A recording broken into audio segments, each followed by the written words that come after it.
Assalamualaikum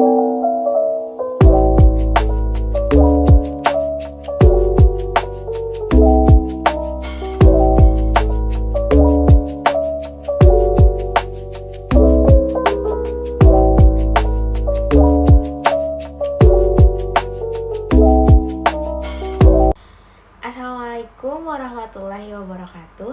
Kami dari kelompok 3. Perkenalkan, nama saya Salsabila Eka dan rekan saya Bayu Sukma. Kami izin memaparkan materi yang telah kami diskusikan. Terima kasih. Baik, jadi materi yang akan saya sampaikan adalah pengertian organisasi internasional sebagai subjek hukum utama internasional. Nah, kan organisasi internasional itu dibentuk oleh negara-negara melalui perjanjian internasional. Awalnya memang berasal dari kesepakatan negara, dibentuk oleh beberapa negara juga. Namun setelah ada itu organisasi internasional dan berdiri sendiri itu organisasi internasional, maka itu sepenuhnya sudah tidak bergantung kepada negara-negara yang awalnya mendirikan organisasi internasional tersebut. Nah, pendiri organisasi internasional sudah tidak bergantung kepada pendiri organisasi internasional tersebut. Jadi organisasi internasional itu tuh memiliki kepribadian hukum.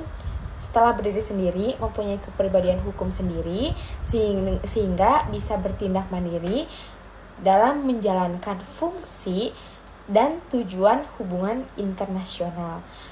Artinya tuh jadi kayak organisasi internasional tidak hanya menjadi tempat diskusi saja, tetapi juga bisa melakukan tindakan nyata seperti membuat perjanjian, memiliki aset, dan bahkan mengajukan tuntutan hukum. Itu boleh, soalnya dia kan sudah berdiri sendiri, jadi tidak usah terpaku kepada yang pendiri organisasi internasional tersebut. Untuk poin yang pertama, yaitu negara sebagai subjek hukum utama. Namun, materi yang saya cantumkan pada jurnal yaitu ada kaitannya dengan poin nomor 2, yaitu organisasi internasional. Jadi, yang saya cantumkan di jurnal adalah pada poin pertama masih ada kaitannya dengan poin kedua. Untuk pembahasan sekarang, saya akan membahas pengertian dari organisasi internasional sebagai subjek hukum internasional. Nah, ini pembahasan terakhir dari poin pertama. Jadi pembahasan terakhir di poin pertama tuh yaitu keterkaitan antara organisasi internasional dengan subjek hukum internasional. Jadi sebenarnya organisasi internasional itu gak bisa kalau berdiri sendiri. Jadi harus ada negara-negara yang lain. Kan dengan adanya organisasi internasional juga terbentuknya tuh karena adanya dukungan dari negara-negara yang lain. Nah, jadi intinya tuh organisasi internasional itu tidak bisa berdiri sendiri. Jadi hubungan ini bisa dengan negara anggota ataupun negara non-anggota maupun organisasi-organisasi lain, sehingga sifatnya kompleks dan saling mempengaruhi.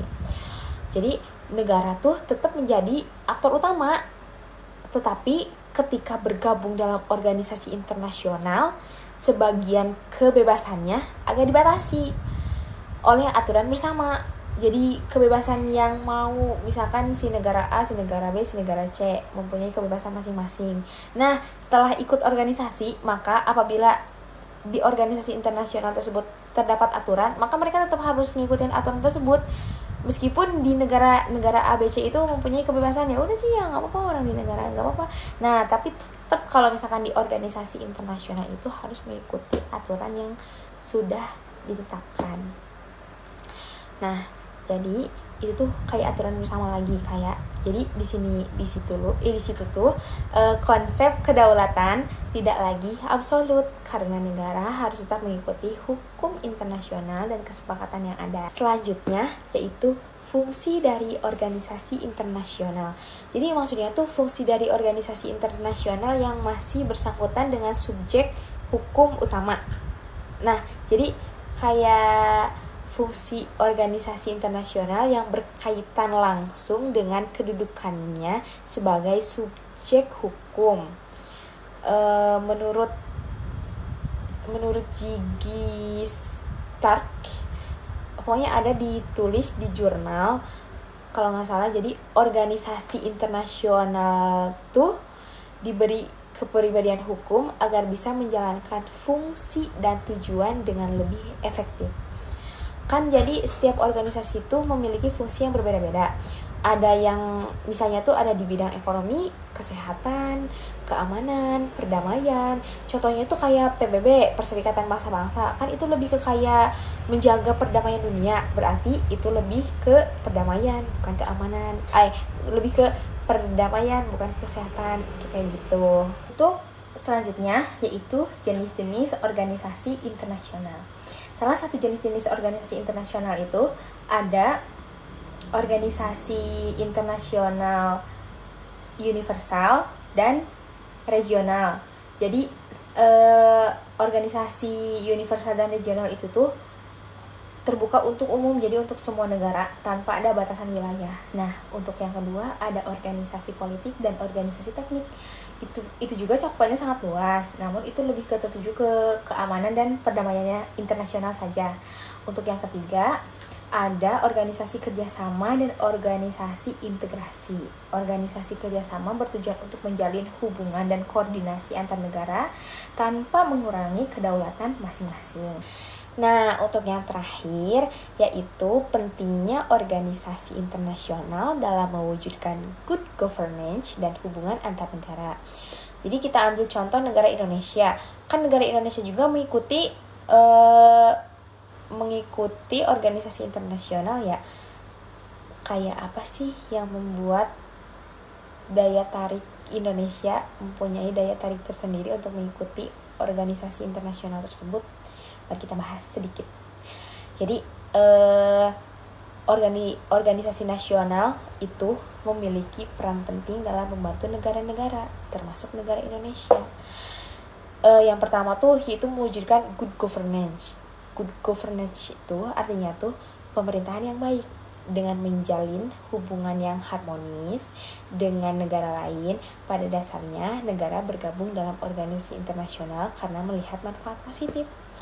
Kayak dari kerjasama tersebut terlihat ada manfaat positifnya tuh, jadi kayak baik dalam bidang politik, ekonomi maupun keamanan. Jadi melihat sisi positifnya, jadi kayak dengan kita mengikuti organisasi tersebut kita mendapatkan benefit tersebut juga.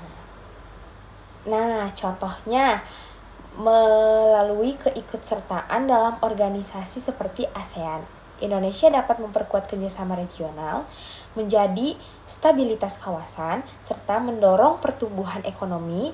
Kerjasama ini juga berdampak pada terciptanya hubungan antar negara yang mendukung tercapainya pemerintahan yang efektif dan transparan. Itu adalah benefit yang Indonesia dapat dari ikutnya organisasi internasional. Jadi dengan adanya menjaga stabilitas kawasan, mendorong pertumbuhan ekonomi juga, itu termasuk benefitnya. Kesimpulannya, jadi sistem internasional sekarang tuh tidak hanya berpusat pada negara, tetapi juga melibatkan organisasi internasional dan aktor lain atau negara-negara lain, gak cuma terpaku sama satu negara. Oleh karena itu diperlukan keseimbangan agar tidak terjadi tumpang tindih kewenangan. Dan hubungan internasional pun tetap terjalin dengan tertib. Mungkin untuk materi poin pertama dan poin kedua dicukupkan sekian. Untuk poin selanjutnya akan dilanjutkan oleh rekan saya bernama Boy Sukma. Terima kasih.